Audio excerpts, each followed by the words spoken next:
கோவை கிழக்கு மாவட்ட செயலாளர் என்ன பண்ணுறாரு, தலைவரை பார்த்து ஒரு விஷயம் சொல்கிறாரு. தலைவர்கிட்ட போயிட்டு, தலைவரே, நம்ம கட்சியில் நிர்வாகிகள் யாரும் என்னை மதிக்க மாட்டேன்றாங்க, என் பேச்சு கேட்க மாட்டேன்றாங்க தலைவரே, எனக்கு மிகவும் வருத்தமாக இருக்கிறது என்று கூற, தலைவர் என்ன பண்ணுறாரு, ஓஹோ அப்படியா சொல்லிட்டு அமைதியாக இருக்கார். திரும்ப சென்னைக்கு போகிறாரு.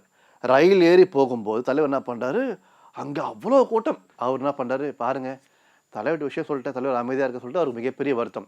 தலைவர் என்ன பண்ணாரு, இங்கே வாங்க அப்படின்றாரு. ஓடோடி வருகிறார். காது கிட்ட ஒரு ரகசியம் பேசுகிறாரு. ரகசியம் பேசின உடனே பார்த்தீங்கன்னா தலைவர் பக்கத்தில் இருந்த அதிகாரிகள் கட்சி நிர்வாகிகள்லாம் பண்ணுறாங்க, தூரம் போயிடுறாங்க. மறுநாள் காலையில் ரயிலை பிடிச்சி சென்னை ராமாவர் வீட்டுக்கு போகிறாரு.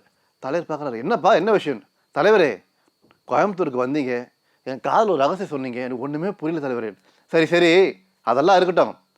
நான் உன்னுடைய காதில் ரகசியம் பேசிய பிற்பாடு அங்கே இருந்த நம்முடைய நிர்வாகிகள் மத்தியில் உங்களுக்கு எப்படி மரியாதை கிடைத்தது சொல்லுங்கள் என்று கூற, தலைவரே அதை ஏன் கேட்குறீங்க, அதன் பிற்பாடு அங்கே இருக்கிற அத்தனை பேரும் எனக்கு 7-8 கும்பிடு போட்டுறாங்க தலைவரே, உனக்கு மரியாதை கிடைக்க வேண்டும் என்பதற்காகத்தான் நான் அப்படி செய்தேன். ஆகவே அந்த ரகசியம் ஒன்றுமே இல்லை, நான் சும்மா காதில் பேசுகிற மாதிரி பேசினேன் அப்படின்னு சொல்ல, அந்த நபர் அப்படியே கண் கலங்கி போனாராம், ஆனந்த கண்ணீர்.